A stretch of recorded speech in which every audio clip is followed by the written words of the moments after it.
আমি আমার বক্তব্যটা শুরু করছি। বক্তব্যের শুরুতেই আমি শ্রদ্ধার সাথে স্মরণ করছি জুলাইয়ের অন্যতম সৈনিক এবং আধিপত্যবাদ বিরোধী আন্দোলনের মহানায়ক আমাদের জুলাইয়ের অগ্রসৈনিক শরীফ ওসমান বিন হাদিকে। আল্লাহ শরীফ ওসমান বিন হাদিকে জান্নাত নসিব করুক এবং তাকে যারা খুন করেছে তাদের প্রত্যেকটা খুনিকে খুঁজে বের করে গ্রেফতারের মাধ্যমে বিচারের আওতায় আনার দাবি জানিয়ে আমি আমার বক্তব্য শুরু করছি। প্রিয় সাংবাদিকবৃন্দ, আজকে জুলাই মঞ্চ যে কর্মসূচিটি পালন করছে সেটি হলো জুলাই বিপ্লবীদের গ্রেফতার, হয়রানি এবং সারা দেশ জুড়ে আওয়ামী ফ্যাসিবাদের আমলের যে পুলিশ লীগ ছিল সেই পুলিশ লীগদের পুনর্বাসনের প্রতিবাদে আজকের আমাদের এই কর্মসূচি। আপনারা দেখেছেন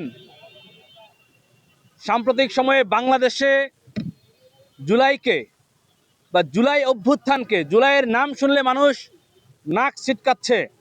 অনলাইনে দেখবেন জুলাইয়ের পক্ষে কোনো পোস্ট বা কোনো ভিডিও যদি প্রকাশিত হয় সেখানে হাজার হাজার নেগেটিভ কমেন্ট।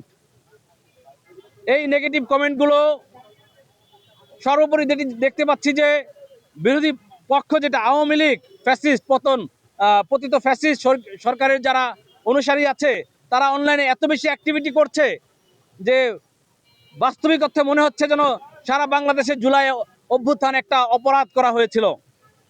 সেইটাকে বেস ধরে বর্তমান বাংলাদেশের যে প্রশাসন এবং পুলিশ, তারা জুলাইয়ের সৈনিকরা বিন্দুমাত্র একটা ভুল বাক্য প্রয়োগ করলে বা কথা বললে তাদের বিরুদ্ধে এই বট বাহিনী লেলিয়ে দেওয়া হচ্ছে এবং তাদেরকে গ্রেফতার করার একটা পটভূমি তৈরি করা হচ্ছে।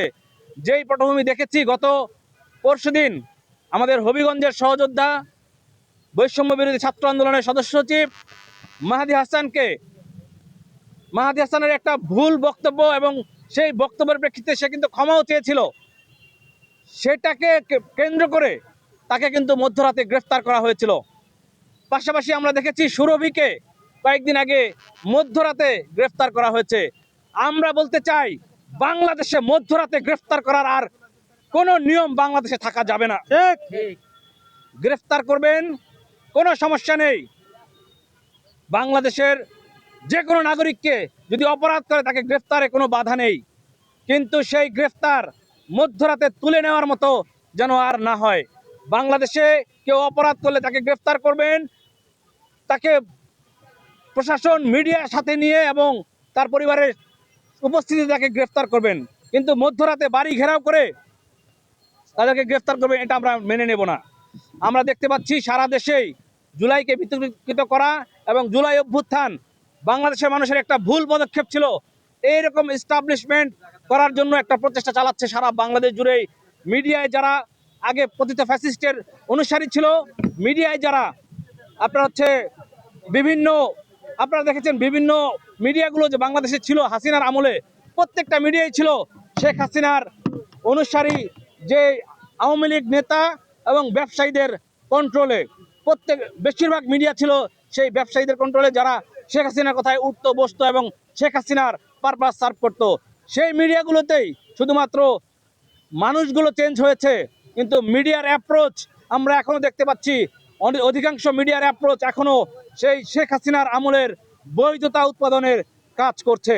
আমরা মিডিয়ার ভাইদেরকে বলছি, বাংলাদেশ সংস্কারে অন্তর্বর্তীকালীন সরকার যে পদক্ষেপগুলো নিয়েছে সেখানে মিডিয়ার সংস্কারে তেমন বেশি গুরুত্বপূর্ণ ভূমিকা আমরা দেখতে পাইনি।